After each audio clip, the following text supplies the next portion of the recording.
In your headlines, the Ministry of Health responds to allegations from the opposition. 2 men have been charged with aggravated burglary, and the Minister of Health expresses his thoughts in the surge of COVID-19 related deaths.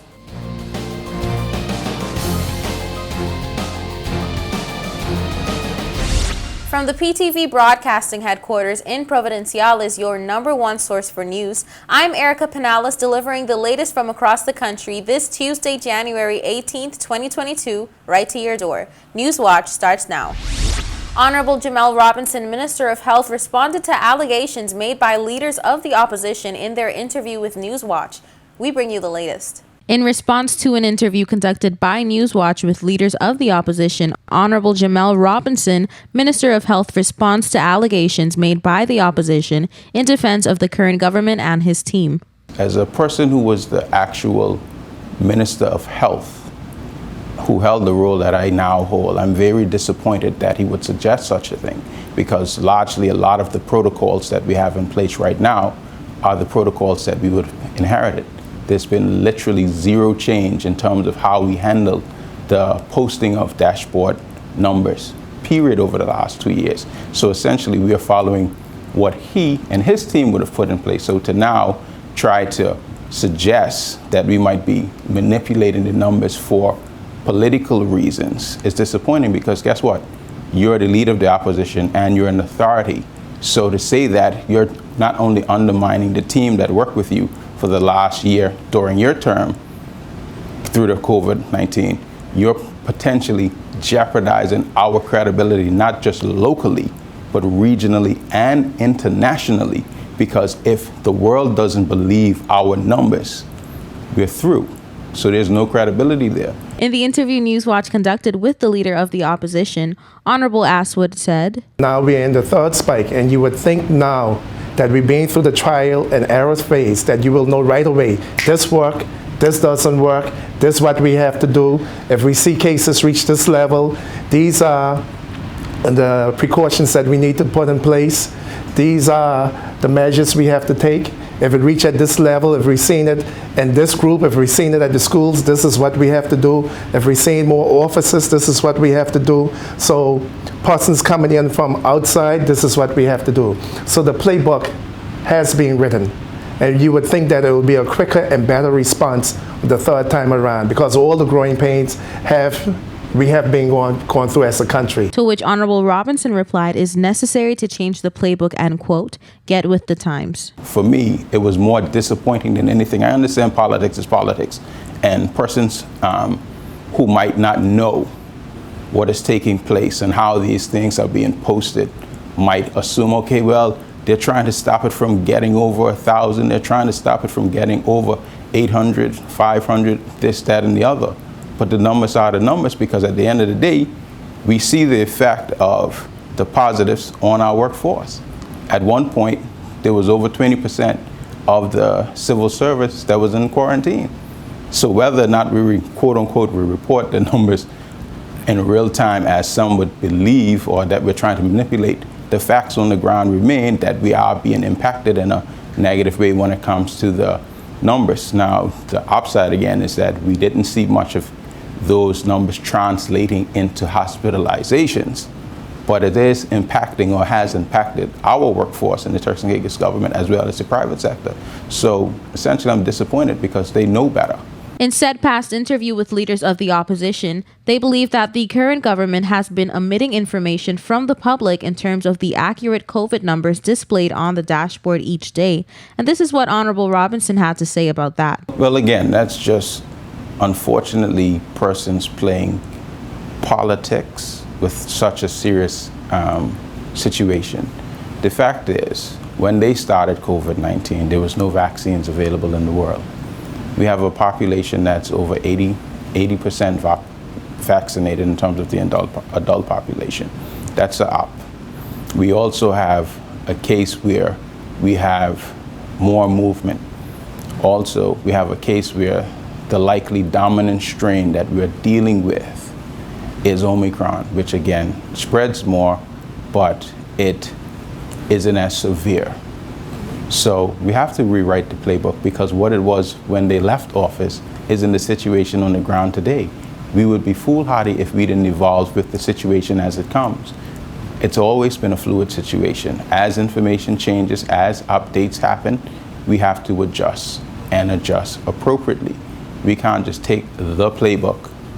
So it's just like if today, I'll give an old school reference, if today we are going up against COVID-19 as if we were going up against the old Clippers, Los Angeles Clippers from back in the day, which was a horrible team, you would have a certain playbook how you would beat them.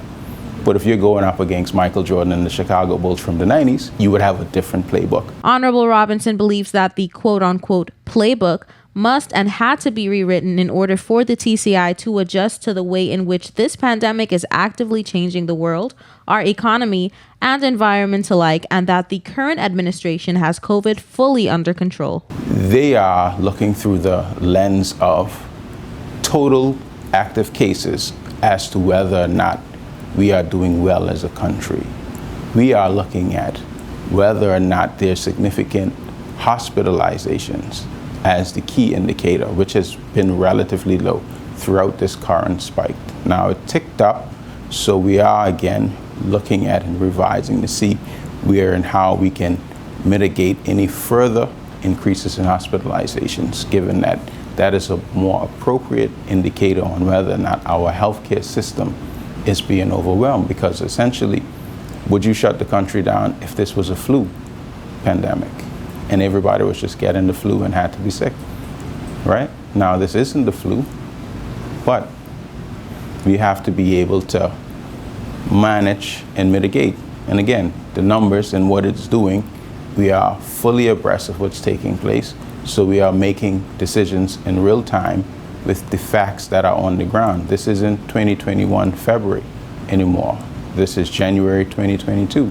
And a lot of things have changed. Minister of Health also said that if need be, further measures will be put in place to combat COVID-19 more effectively, as we've seen the Ministry of Health's update on COVID testing for the island of Providenciales just last week. So while in their mind, they might be rooting for us to get over 1,000 and get up to 2,000 and all of these things. But I can assure you, whether or not we get to those numbers, as long as, one, we have continuity of services for our healthcare system on the ground, continuity of services within our government departments, and our ability to be able to function and have an economy that continues to grow and accept people, then we will be fine. But if we have to take any further measures or more drastic measures to drive down the spread to a point where it doesn't overwhelm our healthcare system, then those are things we are prepared to do.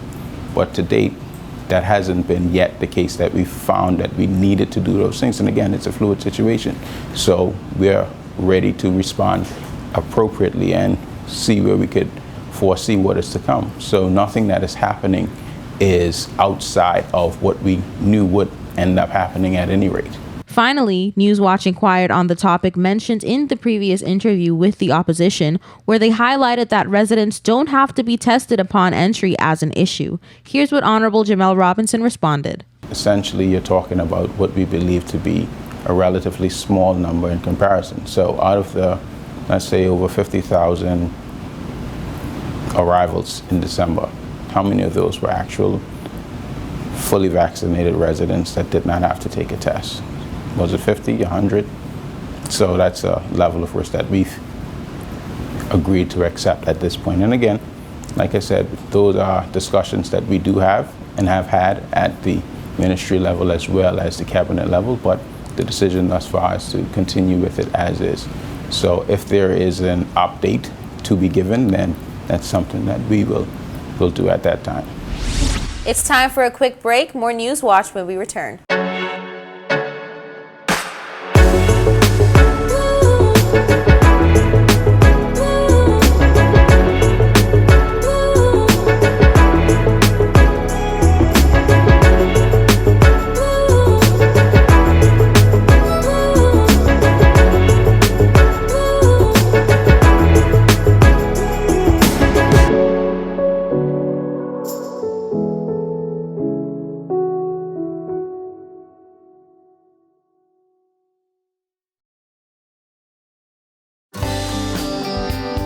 This is a reminder that all PTV service accounts are due on the first day of each month.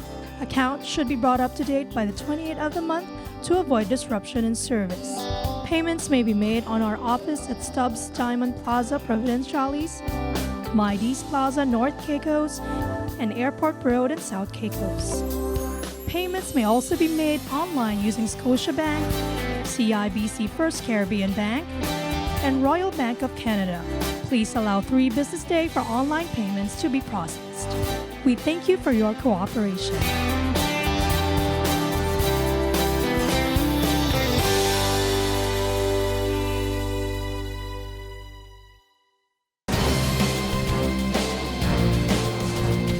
Welcome back to Newswatch. Newswatch caught up with the Minister of Health, Honorable Jamel Robinson, for a one-on-one where he expressed his thoughts in the surge of COVID-related deaths. Here's what he had to say.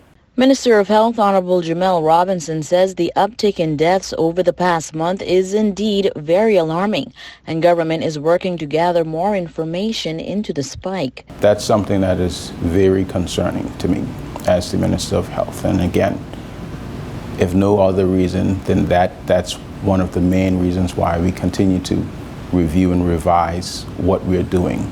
Now, a number of those deaths were of elderly persons, right? So they may or may not have been at the age where almost anything could have caused their death, because they would have more comorbidities than a younger person to begin with. The minister says while that ratio is very concerning, it is important to note that while these persons are considered to have died COVID-related deaths, not all of them died of direct COVID-related illnesses, as it is widely known that most COVID-19 infections may not present with symptoms.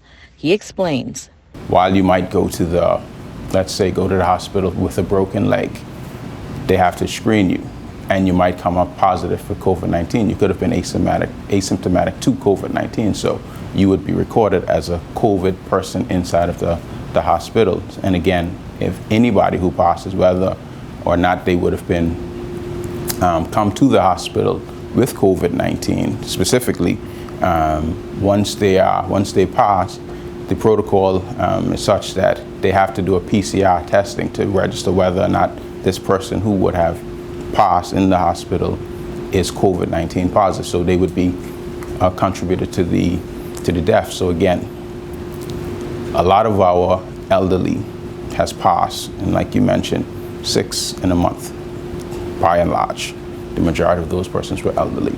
Of course, this doesn't take away from the fact that it is possible for COVID-19 to re-energize seemingly dormant comorbidities and underlying conditions. Delta is still here.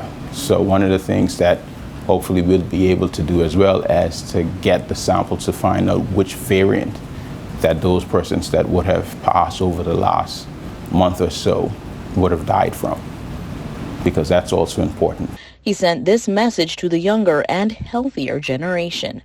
I would encourage younger persons who have grandparents or parents who are of the age where they are most vulnerable to COVID-19 to limit your interaction with them. And if you do have to interact with them, ensure that you always wear a face mask, you're properly hand sanitized, and you practice social distancing, because 9 out of 10, they're not putting themselves in harm's way.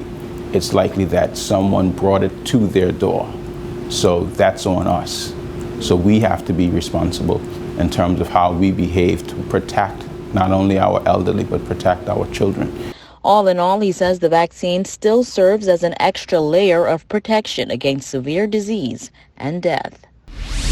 In today's top story, 2 men have been charged with aggravated burglary in response to a number of reports made to the police in the early hours of Friday, January 14th. Here's more.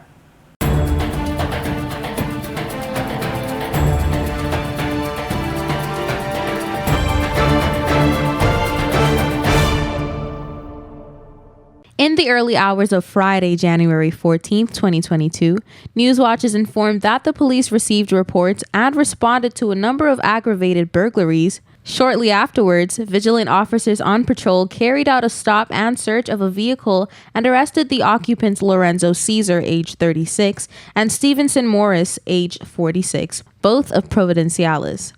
The two men were arrested on suspicion of aggravated burglary when a vehicle traveling along Leeward Highway was stopped by officers. In that vehicle, officers say they found a number of suspected stolen items along with weapons and masks.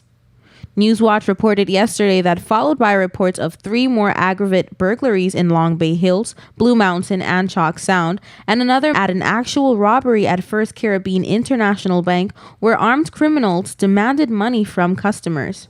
On Saturday, January 15, 2022, detectives of the Criminal Investigations Department formally charged and cautioned the two men for an aggravated burglary committed in Grace Bay. Investigators are actively seeking to identify and arrest a third male who was a member of the group that committed this crime. The investigation continues into other aggravated burglaries committed around the same time to establish any links between them and those charged. The police are urging any member of the public with information on any crime they may have witnessed to contact the CID at 231-1842, 232-8752, or call Crime Stoppers on 1-800-8477-TIPS. Information provided will be treated in the strictest of confidence. All Crime Stopper calls are answered by Miami-Dade police and no one from the RTCIPF will know who called. Don't touch that remote. We'll be right back. Coming up next is your weather forecast. Sister Craft Market Souvenir Shop. Come and visit us for your travel keepsakes, keychains, artwork, t-shirts, clothing, jewelry, and many more. We're located at the Lower Bight gas station in Providenciales, and you can contact us at 649-341-3070. That's 649-341-3070. Sister Craft Market and Souvenir Shop.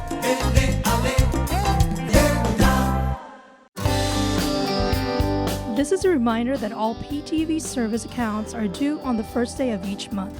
Accounts should be brought up to date by the 28th of the month to avoid disruption in service. Payments may be made on our office at Stubbs Diamond Plaza, Providenciales, Mides Plaza, North Caicos, and Airport Road in South Caicos. Payments may also be made online using Scotiabank, CIBC First Caribbean Bank, and Royal Bank of Canada. Please allow 3 business days for online payments to be processed. We thank you for your cooperation.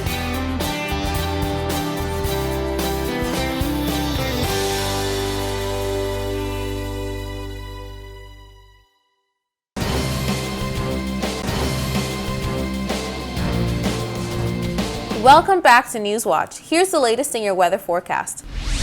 Here's your weather forecast for January 19th, 2022. For the nation's capital, Grand Turk, on Wednesday, scattered showers and thunderstorms, high 79, low 75, winds east at 15 to 25 miles per hour. For South Caicos on Wednesday, scattered showers, high 79, low 75, winds east at 15 to 25 miles per hour. For North and Middle Caicos on Wednesday, scattered showers, high 79, low 74, winds east-northeast at 15 to 25 miles per hour. For Parrot and Pine Key on Wednesday, scattered showers, high 78, low 74, winds east-northeast at 15 to 25 miles per hour. And on Providenciales on Wednesday, scattered showers, high 78, low 74, winds east-northeast at 15 to 25 miles per hour. Now for your sunrise and sunset. Sunrise 6:31 a.m., sunset 5:30 p.m., and for your high tides and low tides, high tides 8:23 a.m., 8:46 p.m., and low tides 2:03 a.m., 2:45 p.m. And that's it for your weather forecast. We'll be right back with more Newswatch.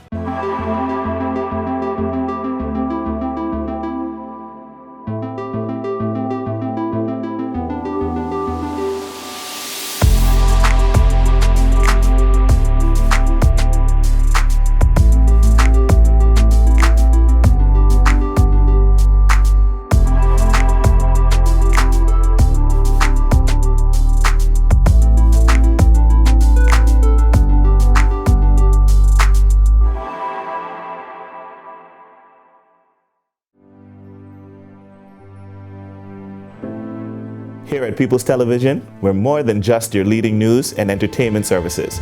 We are Spreading the gospel.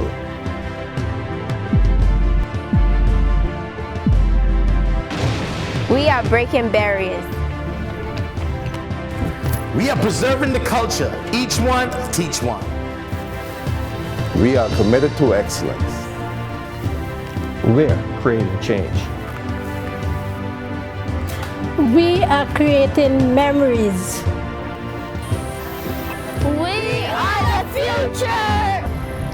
I am PTV. I am PTV. I am PTV.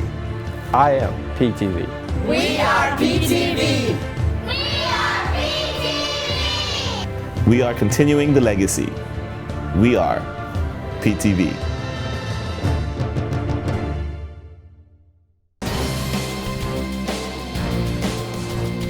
Welcome back to Newswatch. The government, through the Ministry of Health and Human Services, is implementing measures that will help blunt transmission and prevent overwhelming hospitalizations. More details in this report. From a press release, we've gathered that some of these COVID-19 measures and protocol came into effect on Friday, January 7th, and the others will come active on Friday, 14th, January 2022 at 5 a.m., and unless otherwise stated, will remain in effect until February 28th, 2022. The press release states that, quote, based on the trajectory of the pandemic, the levels of vaccination in the country, and the available capacity within the health sector, Cabinet has decided to make the following changes, end quote. Said press release also says that, quote, they approved policy for the voluntary vaccination of children aged 5 to 11 years against COVID-19 in line with UK JCVI Joint Commission on Vaccination and Immunization Guidelines, and in response to an increase in positive cases recorded in TCI among children. Plans are being developed to source the approved dosages for children, end quote. It says that, quote, effective January 7th, 1. Social gatherings and social activities, including public beaches of more than 50 persons, shall require a permit. 2. Bi-weekly testing of frontline staff to include teachers with an exemption of those that received their booster shot or who became fully vaccinated within the last 3 months, end quote. It also says that, quote, effective January 14th, only patrons who are fully vaccinated or have a negative COVID-19 test within 24 hours are permitted to enter restaurants, bars, nightclubs, discotheques, and attend religious events and funerals. Regulation applies to those 12 years of age and above.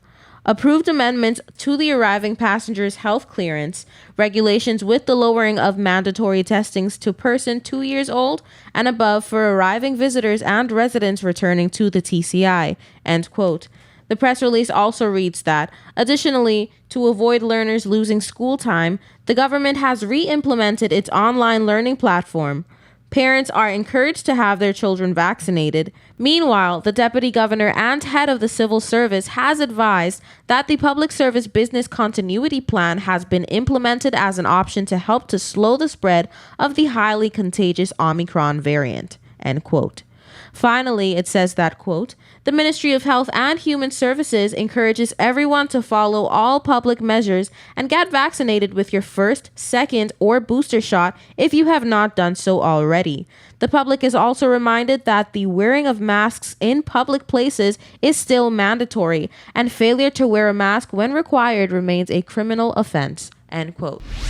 The Turks and Caicos Islands Airport Authority announces the appointment of Mr. Godfrey Smith as interim CEO. Godfrey Smith, a Turks and Caicos Islander, will guide the authority in its mission to improve its management of TCI's airports with a focus on improving the consumer experience and improving business practices in accountability, transparency, and employee retention. Smith was appointed by the Minister for Immigration and Border Services following shortlisting in a recruitment exercise conducted by the authority under the supervision of its board of directors. Formerly the Chief Executive Officer for the Freeport Container Port, Freeport Harbor Company, and the Grand Bahama Airport Company, Smith has more than 30 years of experience in the aviation, cruise, and the container industries. He's married with 3 children and holds a master's degree in business administration from American Intercontinental University. The board of directors wish to congratulate Mr. Smith on his appointment and under his leadership look forward to a vibrant and flourishing future